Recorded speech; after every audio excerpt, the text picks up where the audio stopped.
The first time an HOA tried to steal my land, they did it with a beige letter, a fake map, and the kind of confidence usually reserved for cult leaders and people who cut in line at Costco. I was standing in my kitchen, coffee still hot, looking out over 10 acres apiece I had worked years to afford, and some woman named Karen had apparently decided my property now belonged to her little suburban kingdom. You ever have one of those moments where something is so stupid, so nakedly arrogant, that your brain needs a full 10 seconds just to catch up to the insult? Because that was me. I've never been the guy looking for a fight.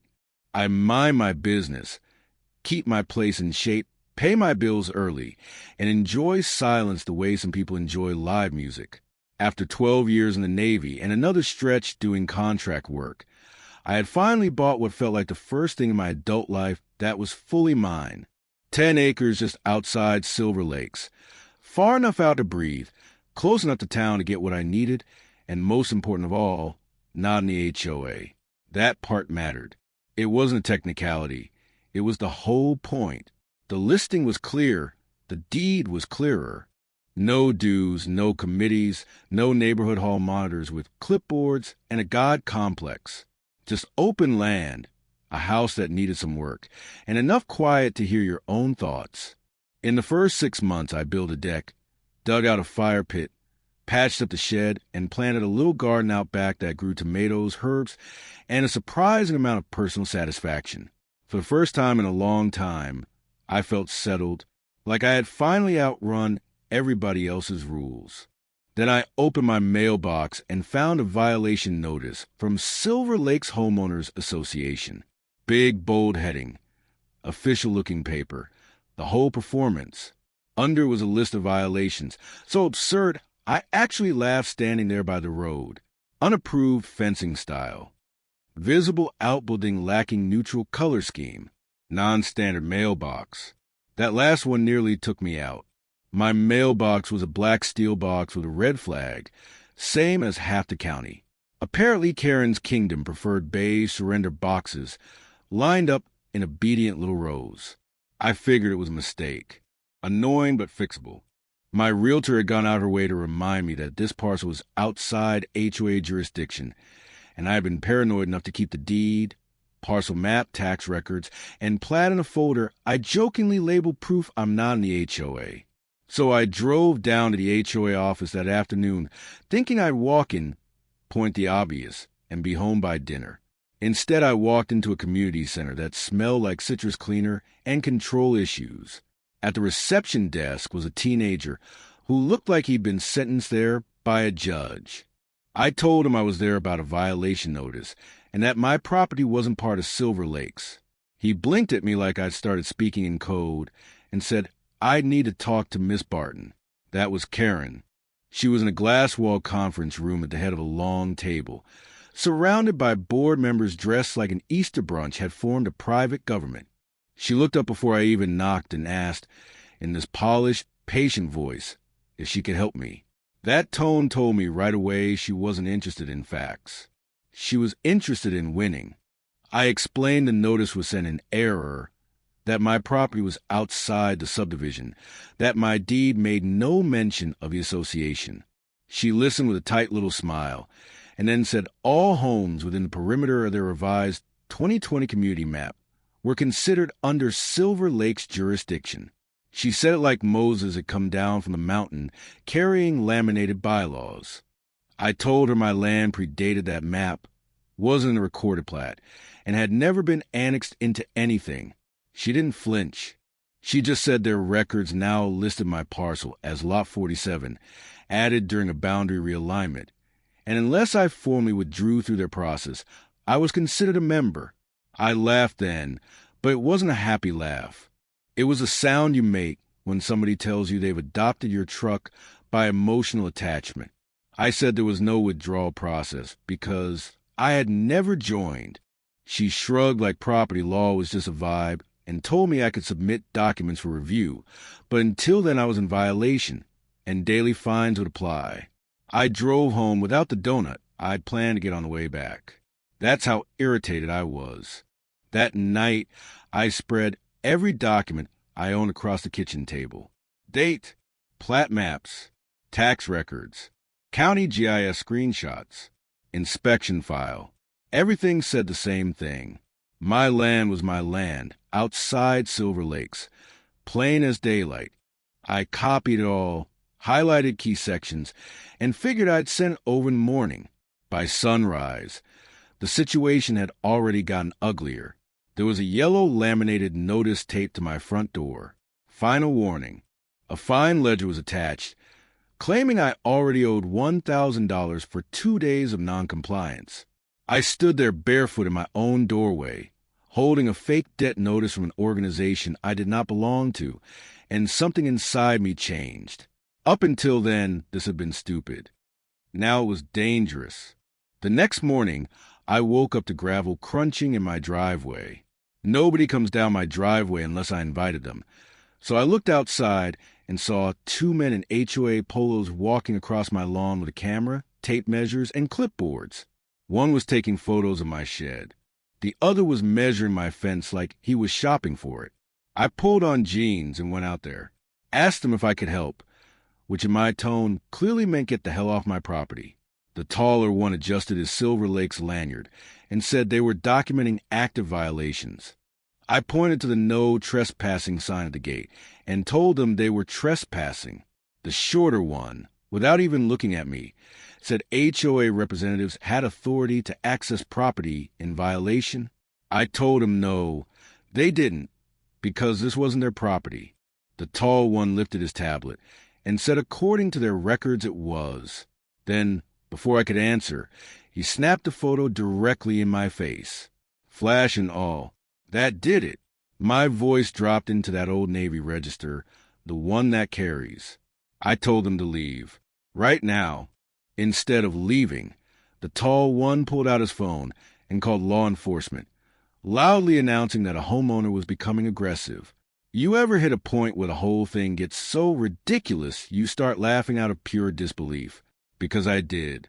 While he was still talking to dispatch, I called 2 and reported 2 trespassers refusing to leave my land. So there we were, standing on my gravel, both calling the cops on each other like a pair of idiots in a low-budget farce.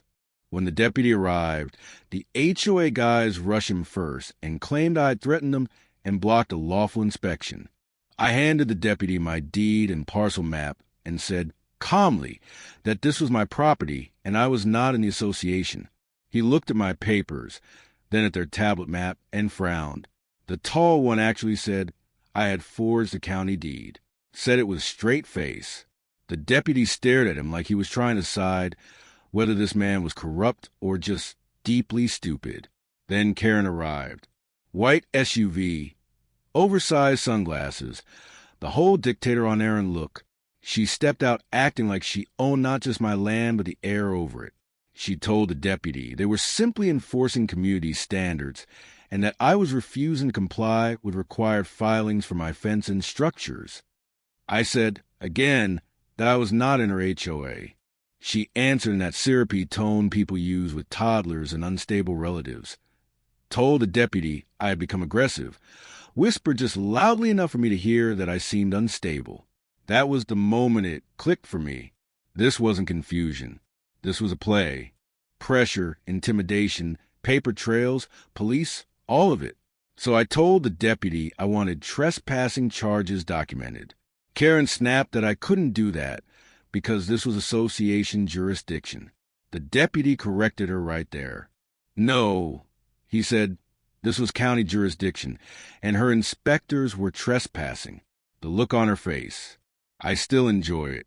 He ordered the inspectors off my property. Karen lingered just long enough to tell me this wasn't over. I said I was looking forward to it, and I meant it. 3 days later, I got a certified letter, so I think it felt like a threat before I even opened it. Inside was something called a Notice of Compulsory Community Reclassification. According to Karen, the HOA had voted unanimously to retroactively integrate my property into their jurisdiction under some administrative expansion clause buried in their charter. They included 3 color maps, all backdated, all showing my land suddenly swallowed into Silver Lakes.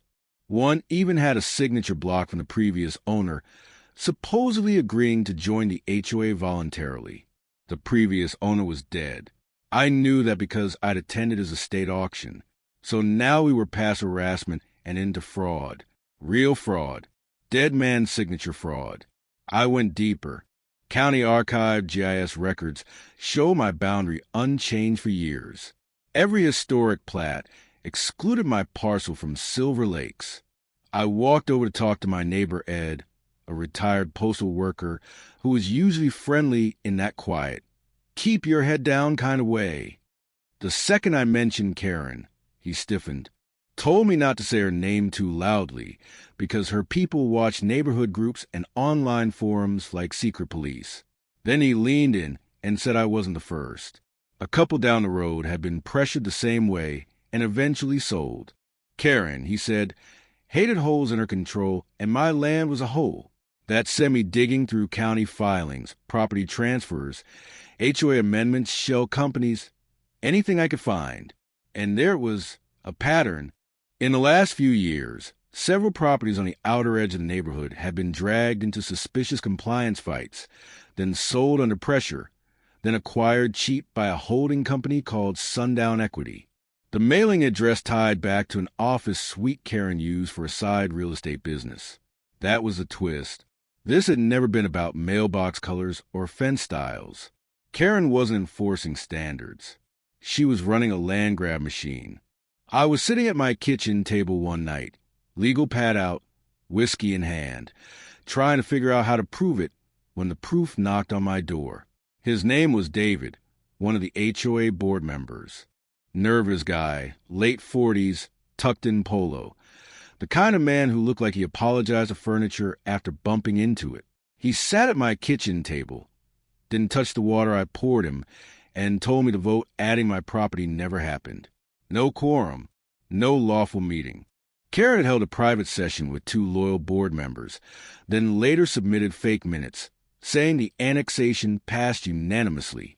Worse, she wanted David to sign off on a voluntary acquisition packet for my land through Sundown Equity, already pre-filled, as if I were ready to sell cheap. He slid a folder across my table. Emails, draft minutes, internal notes, a fake deed transfer with my name typed into it, subject lines like accelerate annexation process, and create pressure he'll crack. I asked if he was willing to testify. He looked me dead in the eye and said people like Karen keep winning when nobody fights back. That was enough for me. I called Linda Ortega, a real estate litigator with a gift for looking at suburban paperwork, like it was organized crime. After 1 hour with the evidence, she told me I had fraud, harassment, tortious interference, probably conspiracy, maybe criminal exposure. The DA wasn't asleep. We pulled archive plats, notary records, title history. The dead owner's signature had supposedly been witnessed by a notary whose license had already been revoked. Dead man, ghost notary, fake vote, shell company. It stopped looking like a petty HOA fight and started looking like a scam wrapped in landscaping rules. Then the story got bigger. After word started leaking, neighbors came forward. A retired couple fined for a hummingbird feeder because it supposedly attracted the wrong birds. A family hit over sidewalk chalk. A single dad threatened over a wheelchair ramp for his mother. A nurse told me Karen threatened to report her to child services over overnight street parking during a teen sleepover. Once people realized they weren't crazy and they weren't alone, the fear cracked. I started gathering statements, recordings, notices, fine histories, video clips. Linda built the legal case. I built the human one. When we filed suit, we went hard. Fraud, defamation, interference with property rights, civil conspiracy. We put Karen and the HOA on the record and let daylight do the rest. Court was beautiful. Karen came in dressed like money and outrage. Linda came and prepared like a demolition crew. We laid out the timeline, the forged maps, the dead man's signature, the fake deed transfer, the shell company trail, the internal emails. David testified. Ed testified. Neighbors testified. An independent surveyor testified. with just enough dry contempt to make it memorable that Karen's revised map was fantasy fiction. By the time the judge spoke, the whole room felt like it was leaning forward. She ruled my property was outside HOA jurisdiction. All fines and enforcement actions were void, and the HOA's conduct amounted to abuse of authority, fraudulent misrepresentation, and willful harassment. She ordered restitution for legal costs and referred the matter to the district attorney for possible criminal charges. The room actually broke into applause. The bailiff had to shut it down. Karen resigned 3 days later. No apology. Just one cold email about personal reasons, which was funny, because attempted theft always does get personal when it fails. Then the DA opened an investigation. Financial records came out. More fake fees. More shady transfers. More people talked. The HOA's enforcement powers were frozen. Board members bailed. The whole thing folded in on itself like a cheap lawn chair. And me, I stayed right where I was. Same house. Same fence, same black mailbox Karen hated so much. Only now the place felt different, lighter. Neighbors actually talked to each other. Real conversations, not those stiff little HOA-approved smiles. People started helping each other instead of reporting each other. The retired couple hosted a barbecue. Nobody measured the smoke. Nobody filed a complaint about the music. It felt like a neighborhood had finally replaced a regime. About 6 months later, Karen was indicted. Fraudulent misrepresentation, document forgery, attempted unlawful acquisition of real property by coercion. Not every charge I wanted, but enough to matter, enough to leave a mark. The last time I saw her, she was walking her dog past my driveway. She glanced over, slowed for half a second, then kept going. No clipboard, no entourage, no kingdom, just a woman finding out the hard way that power looks a lot less impressive once people stop being afraid of it. And that's the thing I learned from all this. Petty power only works in silence. The moment people compare notes, save receipts, and start speaking out loud, the whole machine starts to shake. Some folks think justice is this grand, shining thing. Most of the time it isn't. Most of the time it's binders, records requests, stubborn witnesses, and one tired lawyer who refuses to let a lie stand. That night, I sat on my porch, looked out over my land, heard the wind moving through the trees, and felt something better than anger finally settle in. Satisfaction. The calm kind. The kind that comes when somebody tried to erase you and failed so publicly they ended up erasing themselves instead. So tell me this. When someone uses rules, paperwork, and fake authority to bully people out of what's rightfully theirs, is fighting back just self-defense? Or does there come a point where making them regret it becomes the only honest kind of justice? And if you've ever dealt with a petty tyrant, an HOA nightmare, or somebody who thought power meant ownership over your life, I'd love to hear your story.